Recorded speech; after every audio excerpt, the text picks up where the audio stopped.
빛의 혁명은 내란 종식을 넘어 빛나는 새 나라를 만들라고 명령합니다.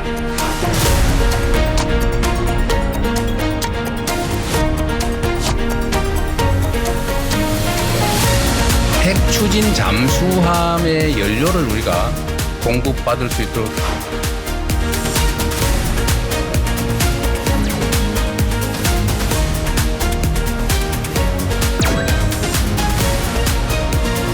코스피 지수가 앞으로 어떻게 될 거다라는 걸 예측할 수는 없어요. 기본적인 얘기는 할 수 있어요. 대한민국은 저평가됩니다. 이제 정상을 찾아가는 중이라고 됩니다.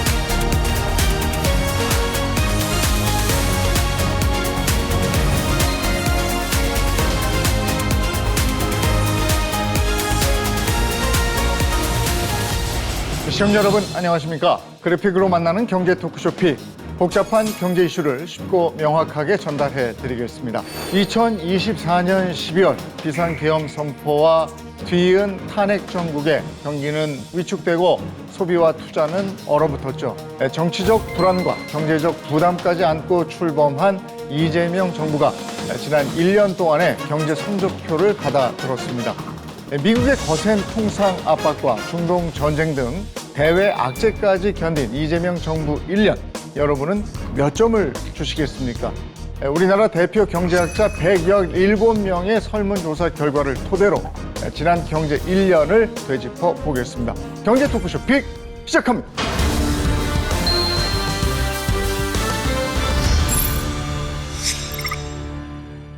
오늘 함께해 주실 분들 소개해드리겠습니다. 먼저 강인수 숙명여대 경제학과 교수 모셨습니다. 어서 오십시오. 네, 안녕하세요. 네, 현정환 동국대 국제통상학과 교수 모셨습니다. 어서 오세요. 네, 안녕하십니까.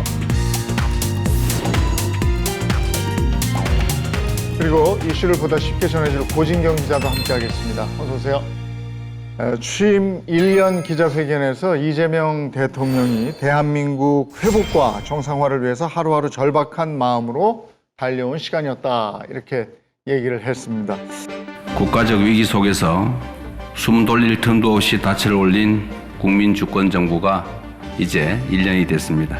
5,200만 국민의 간절한 염원과 소망을 안고 대한민국의 회복과 정상화를 위해 하루하루 절박한 마음으로 온 힘을 다해 달려왔습니다. 경제학자가 바라본 지난 1년은 어떤 시간이었습니까? 지난 1년은 이제 계엄 이후에 새로운 정부가 출범을 했기 때문에 상당한 기대를 많이 했었죠. 근데 이제 트럼프 2기 출범 이후에 상당히 이제 대외적인 불확실성이 증폭됐고, 또 중동 전쟁도 그런 불안한 요인들이 지속되고 있었기 때문에 한마디로 지난 1년은 기대 그리고 불안이 일상화된 그런 1년이 아니었나 그렇게 싶습니다. 이재명 정부의 정책을 보면은 굉장히 다양한 정책을 내놨는데 주로 이제 부동산 노동시장 쪽으로는, 그리고 자본시장 쪽으로는 상당히 드라이브를 좀 걸었는데 산업정책 쪽으로는 좀 미진했다, 금융 쪽도 좀 미진했다, 좀 더 지켜봐야 된다, 이런 생각을 하고 있습니다. 새 정부가 출범하면서 제시했던 경제 비전 다양하게 나왔었는데 그중에서 경제학자로서 이 부분은 참 기대가 됐다 했던 부분은 뭐가 있겠습니까? 일단 이재명 정부가 출범하면서 지금 이제 청와대죠. 비서진들을 일부 개편을 했는데 경제 수석을 경제 성장 수석 이런 식으로 이제 호칭을 바꿨잖아요. 그만큼 이제 경제 성장에 좀 방점을 두겠다, 이런 거를 표명을 한 걸로 기대가 됐었고, 그리고 이제 민주당 정권 쪽이다 보니까 분배에 좀 신경을 많이 쓰는 이런 정책들이 이제 예상이 됐었거든요. 그래서 개인적으로는 성장 그리고 분배가 좀 선순환 구조를 형성할 수 있는 그런 기틀이 좀 마련됐으면 하는 그런 바람이 있었습니다. 5대 국정 목표 중에 하나였던 혁신 경제에 굉장히 좀 많은 관심을 가졌고요. 특히 이 중에서 이제 제가 전공이 이제 금융이다 보니까 금융과 관련하는 성장을 북돋는 혁신 금융, 이게 또 하나의 테마로 들어가 있습니다. 그래서 이 부분에 대해서 좀 많은 기대를 하고 있었는데 아직까지는 소기의 성과가 나오고 있지 않다. 뭐 특별한 정책은 보이지 않고 있다. 이렇게 말씀드릴 수 있습니다. 새 정부가 그런 기대에 얼마나 부응했는지 매일경제가 한국경제학교 회원 117명을 대상으로 조사해 본 게 있습니다. 그 결과가 궁금한데요.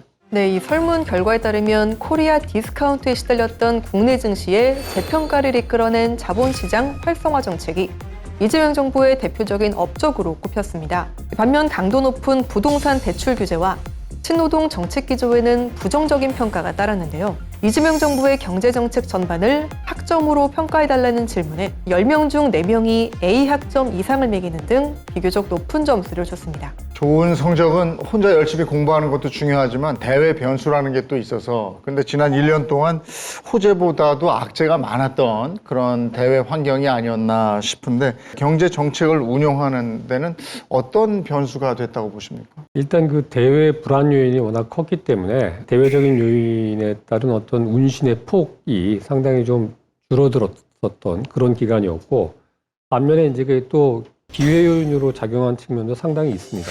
첫 번째가 이제 미국하고 우리가 관세 협상을 뭐 초기서부터 출범 초기서부터 이제 진행을 해왔었잖아요. 그래서 몇 달간 상당히 그게 좀 유동적이어가지고 우리나라의 불확실성을 키운 측면이 있었거든요. 물론 이제 우리가 3,500억 불 투자하고 뭐 이런 것들 있지만은 마스카 프로젝트라고 하는 걸로 이제 대표되듯이 어떻게 보면 이제 우리한테 뭐 조선업 중심뿐만이 아니라 반도체도 그렇고 상당히 이제 좀 기회 요인으로 왜 그러면 이제 미국이 중국에 대한 견제를 워낙이 심하게 하고 있기 때문에 일종의 이제 반사이익이 조금 있을 수 있는 부분도 있었기 때문에 꼭 뭐 부정적으로만 평가할 수는 없는 그런 측면이 있었고 마지막으로 이제 이 글로벌하게 AI 패권 전쟁이 상당히 격화되고 있는데 그게 얼마 전에 뭐 젠슨 왕 이런 분도 이제 방한해서 우리나라 주요 기업 총수들 만나고 여러 가지 뭐 AI 팩토리를 포함해서 우리하고 협력 관계를 하겠다라는 걸 발표하고 갔잖아요. 그래서 그런 것들은 이제 상당히 좀 기회 요인으로 지금 작용을 하고 있는 거로 볼 수 있습니다.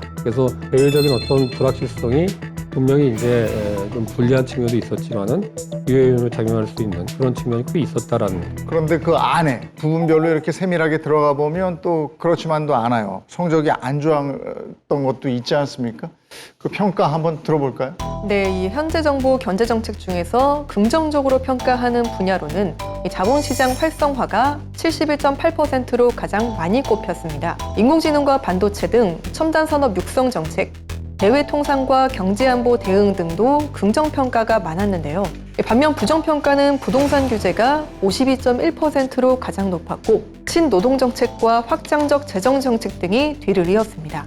정부의 재정정책 기조를 묻는 질문에는 여력이 생기더라도 단기 부양보다는 재정 건전성 회복과 미래 핵심 산업 육성에 써야 한다는 의견이 많았는데요. 청년 고용과 자영업 체감 경기가 여전히 차갑다는 점도 극복 과제로 꼽혔습니다. 정권 초기에 2,770선이었던 코스피 지금은 8,400을 넘어서 거의 한 200% 성장세를 보였습니다. 10년 동안 박스권에 갇혀있던 우리 코스피가 이렇게 뛰어올랐는데 주식시장 활성화 정책 이런 것들이 이렇게 큰 영향을 미친 겁니까? 정부 정책도 어느 정도 이 코스피 올라가는데 일조한 거는 사실입니다. 근데 이제 정부 정책만으로 올라갔다고 보기는 좀 어려운 게 가장 컸던 건 아무래도 이제 반도체 슈퍼사이클 덕에 뭐 지금 나타나듯이 우리 그 시총 총액의 절반을 삼성전자하고 하이닉스 두 종목이 지금 차지하고 있는 게 단적으로 우리나라 증시 활성화를 반도체 슈퍼사이클이 이끌고 있다는 걸 보여주는 거거든요. 반도체 슈퍼사이클은 뭐 우리가 만든 건 아니고 글로벌하게 그 수요가 발생을 했기 때문에 나타나는 거고 우리가 준비가 어느 정도는 돼 있었고 여러 가지 운도 맞았고 이런 것들이 작용해서 이제 오른 측면이 크고요. 글로벌하게 이제 AI에 대한 투자가 엄청나게 지금 이루어지고 있는 상황이잖아요.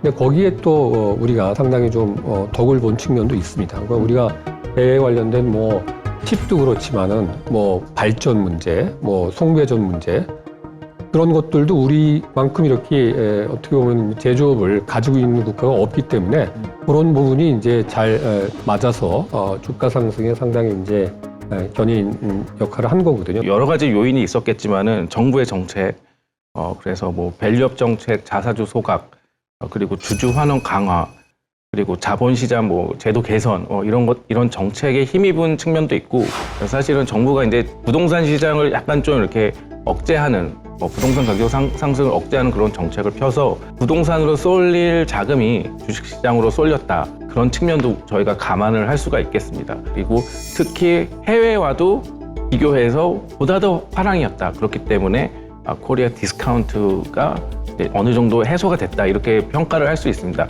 근데 여기서 저희가 이제 짚고 넘어갈 점이 그럼 이것이 어떤 장기적인 현상이냐, 장기적으로 우리가 8,000을 계속 유지할 수 있는가?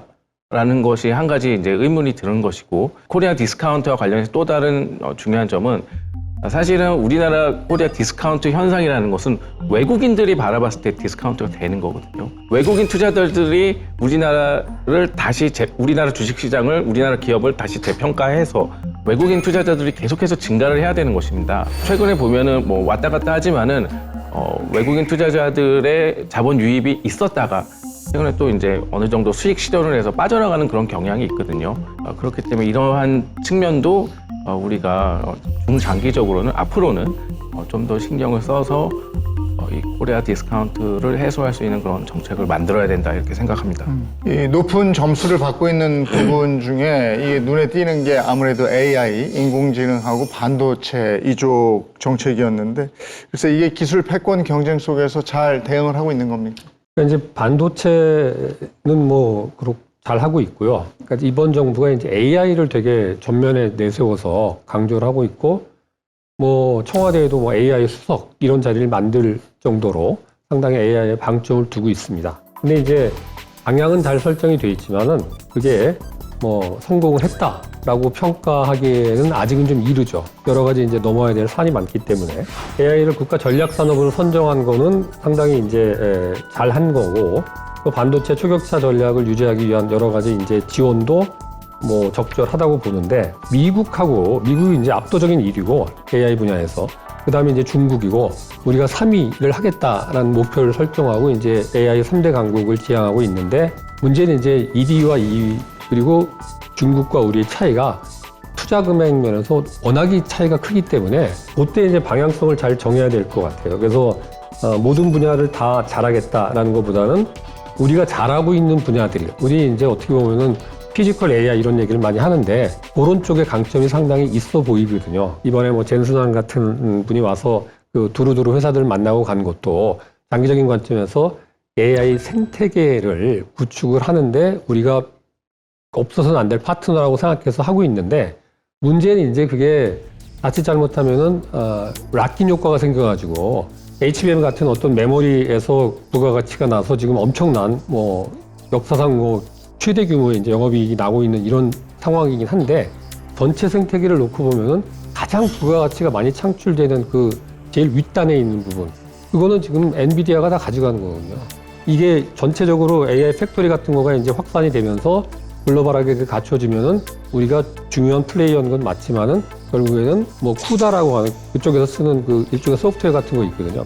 그런 거를 포함해서 거기에 모두 다 이제 예속될 수밖에 없는 이런 상황이 오기 때문에 그런 부분에 대해서는 좀 저희가 주의를 좀 기울여야 될 것 같아요. 어쨌든 지금 주식 시장을 봐도 반도체 쏠림 현상이 굉장히 심한데 이게 우려될 만한 건 없습니까? 걱정 안 해도 됩니까?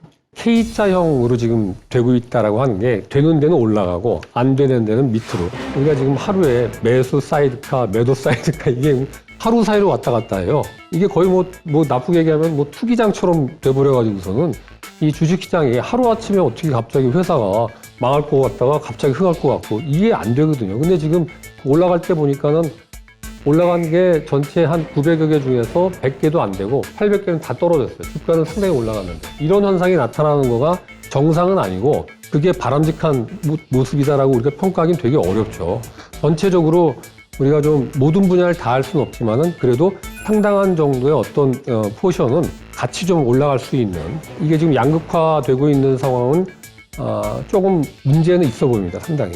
이재명 정부는 또 R&D 예산을 역대 최대 규모로 늘렸습니다. 늘리는 것도 뭐 중요합니다만 이걸 잘 써야 되겠죠. 곳곳에 필요한 곳에 잘 쓰고 있다고 보십니까? 뭐 전체적으로 R&D 예산을 확대한 거는 바람직한 방향으로 이제 평가는 됩니다. 근데 이제 그 우리나라가 정부 그 공공 R&D가 이제 GDP 대비 그 R&D 비중은 세계에서 거의 1등이에요. 문제는 이제 그렇게 R&D를 많이 했는데 정부 주도로 그게 성과가 뭐냐라고 물어보면은 성과는 좀 빈약합니다.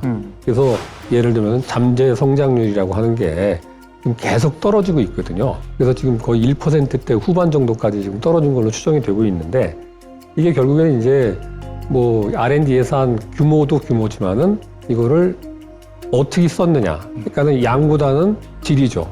그래서 뭔가 이제 성과하고 연계된 R&D 집행 요게 조금 이행력이 좀 떨어졌던 거 아니냐. 과거에도 또 지금도 그렇고. 근데 지금 R&D를 이번 정부에서 이제 AI나 반도체 이런 전략 기술에 집중을 좀 하려고 노력은 하고 있는 것 같아요. 기초 연구에 해당하는 부분에 대해서도 지출을 좀 늘리는 것 같아요. 그거는 좀 바람직한 것 같아요. 우리가 너무 이렇게 초단기적인 걸로 하다 보면은 기초 연구, 아주 임팩트가 큰 연구가 되기가 어렵거든요. 그리고 이제 AI 관련된 인재가 많이 부족하기 때문에 그쪽으로 좀 집중 투자를 하겠다. 이런 것들은 좀 바람직한 것 같아요. 성적표가 괜찮았다 이렇게 서두에 말씀을 드렸는데 성적이 안 좋은 분야가 있습니다. 부동산 관련해서는 성적이 안 좋습니다. 근데 이재명 대통령은 1주년 기자회견 때 서울 집값 잘 막았다 이렇게 소회를 밝혔는데 상승 압력을 나름 잘 막아왔다고 생각합니다. 아마 서울 전역으로 따지면 부동산 정책에 대해서는 언제나 욕을 먹었거든요. 잘한다 20몇 %, 잘못한다 60% 보통은 그런데 부동산 정책에 대해서는 그래도 한 50%는 잘한다 이런 평가를 받을 정도이기 때문에 부동산 가격 때문에 선거에 악영향을, 나쁜 영향을 미쳤다, 좋은 영향을 미쳤다고 따지면 아마 나쁜 영향보다는 좋은 영향이 차라리 더 많지 않았을까 싶어요. 만약에 제가 1월 달부터 소위 말하는 구두 개입을 통해서 이걸 좀 이렇게 눌러놓지 않았으면 엄청나게 폭등했을 거예요. 정책 주체하고 시장의 평가가 엇갈리는 이유가 뭡니까? 바라보는 시각의 차이인데요. 이제 팩트를 말씀을 드리면은 1년간 서울시 집값은 10% 올랐습니다. 강남 같은 경우에 10%를 좀 더 상회해서 올랐고 비강남 지역은 그보다 좀 덜 올랐지만은 그래도 8% 이상을 올랐거든요. 그럼 이 10% 오른 것이 잘 막았다. 그건 이제 보기 나름이죠. 정부 입장에서는 우리는 정말로 많은 정책을 썼고 정말 많은 정책을 썼습니다. 그래서 대출 규제도 굉장히 많이 했고요. 그리고 특히 이 수요가 강한 지역에는 이제 토지거래 허가 구역 확대 그리고 다주택자에 대해서 이제 규제를 좀 더 강화를 했습니다. 그래서 이렇게 많은 이제 기존에 있었던 과거 정부가 하지 않았던 그런 정책들을 썼기 때문에 이 정도 오른 것이다라는 것이 이제 정부의 판단인 것이고 반면에 이제 시장 참여자, 시장의 어떤 그 수요자겠죠.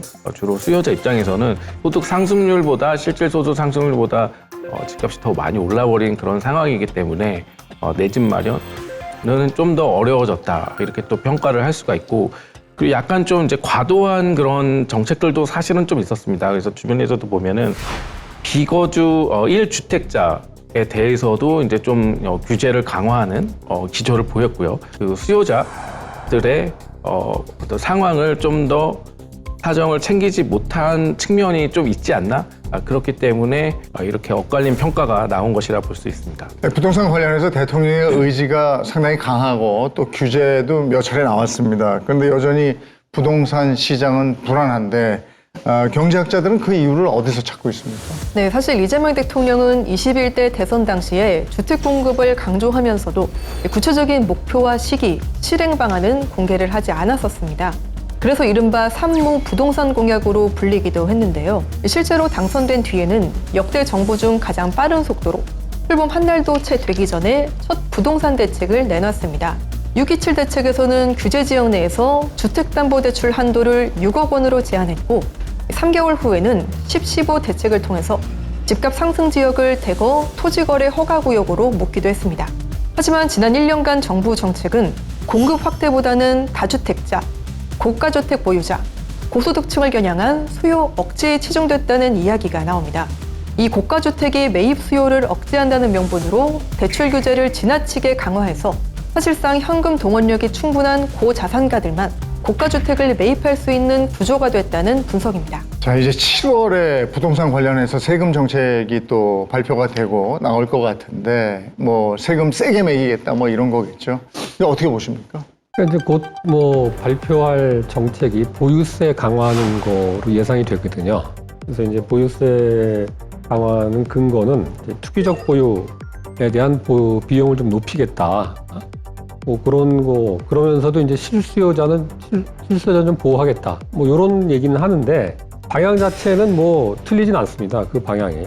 근데 이제 투기 세력에 대한 어떤 그 반감이나 그거를 좀 뭐 때려잡아야 되겠다 이런 거가 되게 강한 것 같아요. 그래서 그런 식으로 나오긴 하는데 사실 이제 세금을 뭐 올리는 게 능사는 아니거든요, 꼭. 그래서 세금을 올리느냐 그거보다는 누구한테 어떤 방식으로 부담을 지우느냐 이게 중요한데 부동산 시장이 이제 여태까지 쭉 보면은 가장 뭐 정부에서 역대 정부에서 달성하기 어려운 정책 중에 하나로 꼽히는 이유가 부동산 정책에서 추구하는 목표가 여러 가지가 있거든요. 근데 그게 서로 상충되는 게 되게 많아요. 그러니까 예를 들면은 집값을 안정시켜야 되겠다. 그거 하기 위해서는 공급을 또 늘려야 된다. 그리고 뭐 가계부채가 지금 거의 1,900조 원 가까이 되기 때문에 가계부채 관리를 해야 되겠다. 또 자산 격차가 좀 많이 벌어지니까 그걸 좀 줄이려고 하는 그것도 부동산 정책의 목표에 들어가고 건설 경기를 또 꺾어버리면은 이게 선행성이 있기 때문에 경기 전체가 꺾이니까 또 건설 경기는 살리고 싶고 근데 그게 이렇게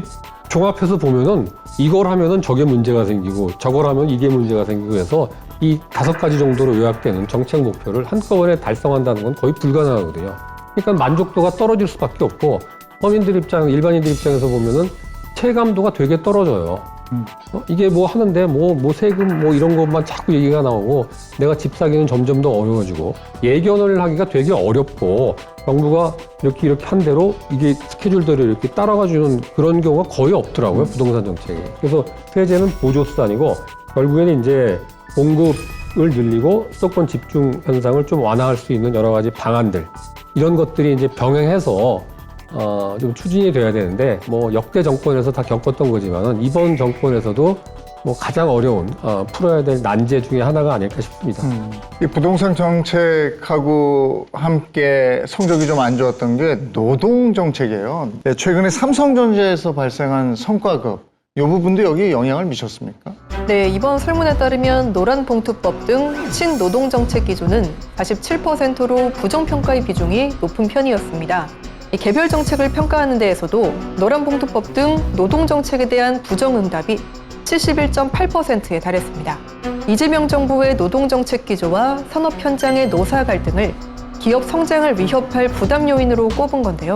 전문가들은 첨단 산업에서 글로벌 경쟁이 더 치열해질수록 기업 투자와 생산성을 떠받칠 선진적인 노사관계 구축이 시급하다고 봤습니다. 노동자 보호 그리고 기업 경쟁력 강화 이 사이의 균형 어떻게 보십니까? 이 균형을 찾기 위해서 이제 시대적 변화가 있는데요. 요새 이제 피지컬 AI 그리고 생성형 AI 시대지 않습니까? 그래서 이것은 이제 거스를 수 없는 그런 대세가 되었고 더 이상 이제 노동의 고용을 이제 줄이려고 하는 방향으로 의사결정을 할 것이고 그리고 그게 이제 가능한 그런 시대가 된 것입니다. 그렇기 때문에 노동자 보호 쪽으로 굉장히 정책이 쏠린다라고 하면은 기업들은 당연히 이제 피지컬 AI나 그런 다른 자본, 고도화된 자본을 보다 더 수입을 늘릴 것이다.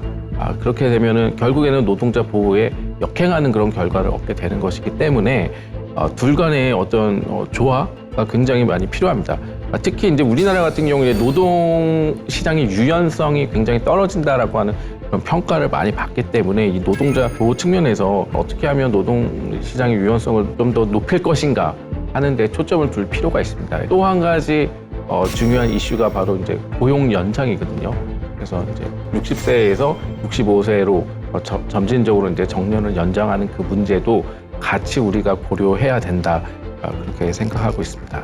김영훈 고용노동부 장관이 한국형 사회연대 임금에 대한 얘기를 띄우면서 논란이 되기도 했는데 이거 반도체 성과의 합리적 분배는 어떻게 이루어져야 된다고 보십니까? 그러니까 이제 뭐 성과를 공유하는 거 거기에 이제 너무 방점이 찍히다 보니까 이런 일이 벌어졌는데 사실 더 중요한 건 이제 어떤 기준으로 이제 공유를 할 건가 하는 거를 정해야 되는데 그 기준이 어떻게 보면 이제 이익 공유의 자동화 이런 식으로 합의가 돼버리면은 장기적으로 상당히 좀 어려움에 직면할 가능성이 큽니다. 이번에 뭐 영업이익의 10.5%를 주고 이런 식으로 이제 그것도 기간도 정해가지고서는 몇 년 보장하고 하이닉스 그렇게 했고요. 10년 정도 했고 삼성도 이제 단계별로 몇 단계 나눠서 그렇게 했는데 이게 상당히 좀 비대칭적이고 어떻게 보면은 뭐 대통령도 이제 그거에 대해서 지적을 하셨지만은 세금도 안 낸 영업이익을 가지고서는 사전에 주주 의견도 전혀 고려해야 되는 상태에서 이거를 몇 %를 성과급으로 제도적으로 못 박아놓겠다. 이런 거는 상당히 좀 문제가 있지 않냐. 결국에는 이제 이번 거를 계기로 어떻게 보면 노동자 그리고 주주 또 미래 투자 요거가 함께 같이 가는 어떤 그 기준을 좀 구조를 만들어 나갈 필요가 있는 거죠. 그래서 이 노동자한테 이번에 이제 삼성전자에서 일종의 이제 주식을 좀 나눠주는 거 이런 형태로 성과급을 준 거는 그거는 바람직한 것 같아요. 그건 양쪽에 동기부여가 되기 때문에 장기적으로 성과를 공유할 수 있는 수단이 되니까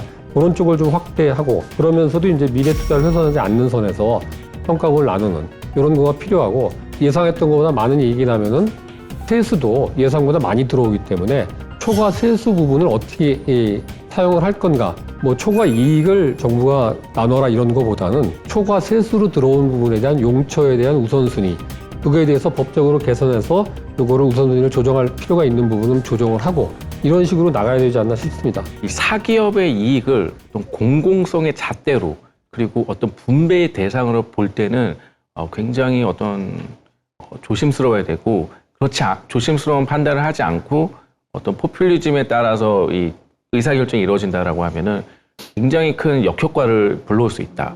반도체 산업에서 이 엄청난 이익이 발생한 것은 사실은 기업이 잘한 것도 있지만은 굉장히 큰 주기로 상승 곡선을 지금 이 산업이 그리고 있기 때문에 이렇게 큰 이익이 발생한 것이거든요.